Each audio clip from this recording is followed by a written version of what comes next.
اچھا اس کو اب یہاں پر لے لیں مرشد اور مرید کے معاملے. تو مرید جو ہوتا ہے، میں پیر کامل اور مرید کامل کی بات کر رہا ہوں.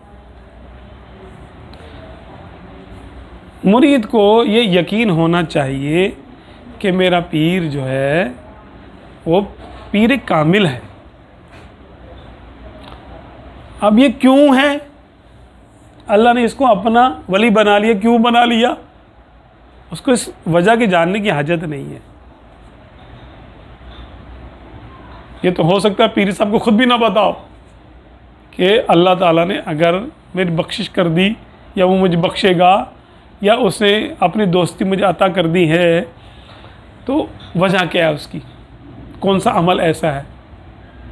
ان کو خود بھی نہیں پتہ ہوتا بعض اوقات اولیاء اللہ کو.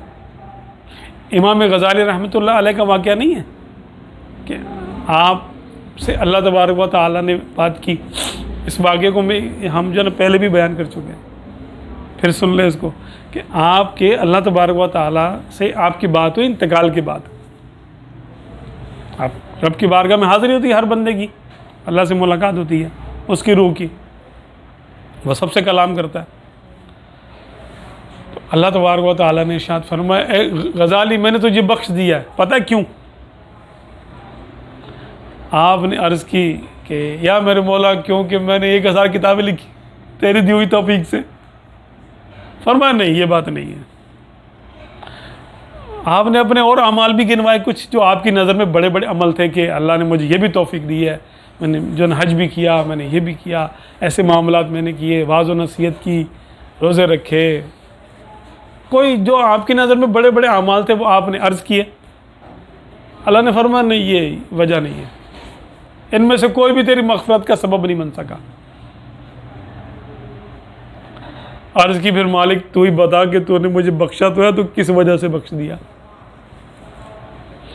فرمایا تو نے ہماری مخلوق پہ ایک دفعہ رحم کیا تھا، ہم نے تجھ پہ رحم کیا. عرض کی وہ کب کی بات ہے؟ فرمایا کہ تو یاد کر ایک دفعہ تو ایک کتاب لکھ رہا تھا تو سیاہی کا ایک قطرہ کاغذ پہ گر گیا. جب تو نے خشک کرنا چاہا، مٹی سے اس کو خشک کر کے نا سائڈ پہ ہٹا دیتے تھے تاکہ کتاب پہ داغ نہ پڑے.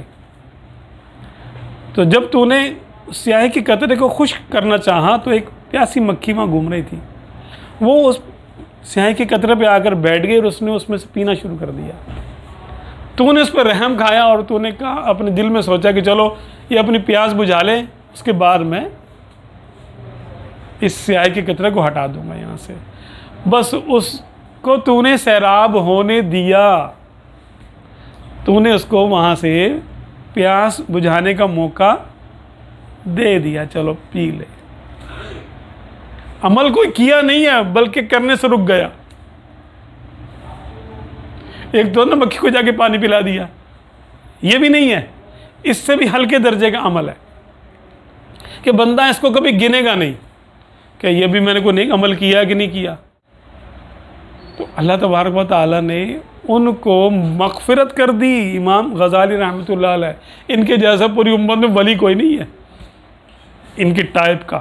اپنی مثال آپ ہی ہیں. یہ امام غزالی تصوف کے امام ہے نا.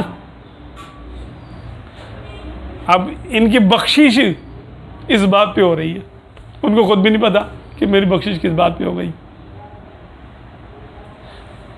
تو ضروری نہیں ہوتا کہ پیر کامل کو اپنی ولایت کا مطلب پتا ہو، اس کو سبب اس کو معلوم ہو کہ اللہ نے مجھ پر رحم کر دیا تو وسیلہ کون سی چیز بنی.